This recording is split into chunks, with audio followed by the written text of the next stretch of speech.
มันสีวิตาเส้นสีฟ้านี่เงาไปเลยสีฟ้ามันคืออย่างวะทางในการตลาดเนี่ย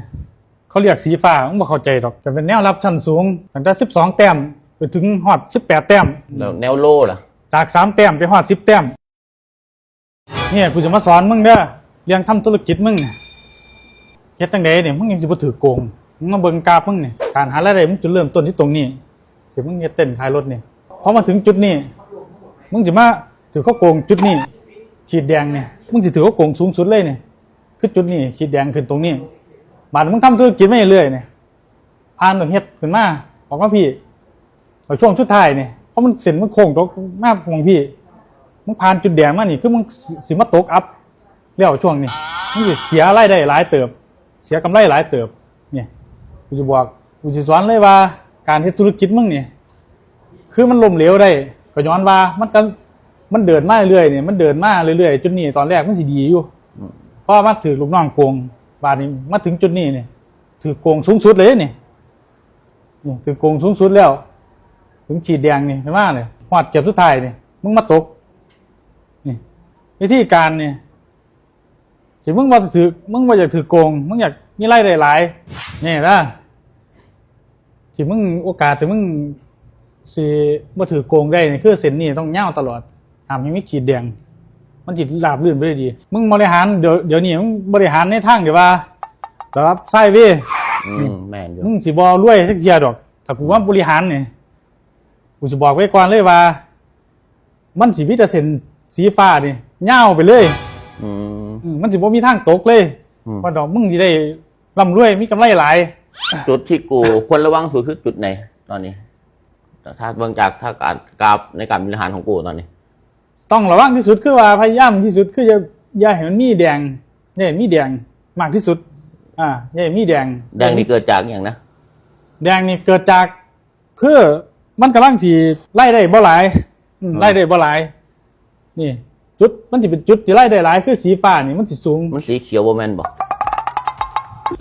ใช่สีเขียวเลยกราฟมันมีสีแดงกับสีเขียวสีฟ้ามันคืออย่างวะทางในการตลาดเนี่ยเขาเรียกสีฟ้ามึงบ่เข้าใจหรอกกูก็เคยได้ยินแต่กราฟแดงกราฟเขียวเนาะอันนี้กราฟฟ้ากูก็งงไปกูบริหารไส้เว่บ่แม่นเดี๋ยวนี้มึงกำลังจะบริหารไส้เว่ไส้เว่มันบ่นี่เลยไส้เว่หรือไส้กูเคยได้ยินแต่ไส้เว่อ๋อไส้เว่ไส้เว่ก็ได้เอิ้นสไตล์ของกูก็ได้แต่ว่าไส้เว่ก็เอิ้นได้ถ้ามึงมาคอยกูปุ๊บมึงจะแก้ไขปัญหาไอ้ขีดแดงกูนี่มันจะมีแต่เขียวยาวเหมือนหอดนั่นเลยเป็นบ่แม่นมันสิยาวไปหอดพุ่นเลยมันสิบ่มีคนโกงนี่มันจบโรงเรียนไหนมาบริหารโรงไหนมาเฮ้ยอ้าวมึงไม่ดูจบมาจากพุ่นเลียวระดับรุ่นเอาเปิด YouTube ให้กูเบิ่งตัวนี้เอาก็คือเตรียมทำราคาใหม่เลย New High เลยนะครับหรือมันเป็นขาลงนะครับว่าจะไปทำจุดต่ำสุดใหม่หรือเปล่านะครับคุณรีบเข้าใจภาพมีประชาชนชาวเม่านะครับอาจจะเป็นชาวเม่าก็ได้นะขายพยายามขายกดราคาไว้ไม่ให้มันขึ้นต่ออันนี้ของช่องมึงบอกหรือยังไงหรือยังบ่เดี๋ยวอันนี้คือเป็นช่องคนอื่นเดี๋ยวอธิบายฟังให้เข้าใจในว่าหลักการขายเป็นแนวใดนั่นแหละแนวรับนี่คืออย่างแนวรับแต่คือตะกร้ามึงเคยรับบ่เวลาเอาบักม่วงอย่างมากมันก็ต้องมีแนวรับมันก็ต้องเอาตะกร้ารับแล้วแนวต้านเหรอแนวต้านเนี่ยก็คือป้องกันรายได้เสียเฮ็ดนี่มันจังรายได้จังสิบ่เสีย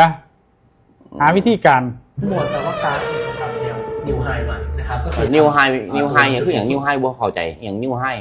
แนว High นี่ก็เป็นแนวรับชั้นสูงตั้งแต่12 แต้มไปถึงฮอด18 แต้มแล้วแนวโล่ล่ะแนวโลเป็นแนวต่ำจาก3 แต้มไปฮอด10 แต้มคันมันออก11เหรอเขามันออก11กระเจ้ามือกับแดกเรียบตัวอ๋อกราฟอันแรกเนี่ยมันกราฟเกี่ยวกับเต้นรถเป็นกราฟเกี่ยวกับกูแทงสูงแทงตามผิด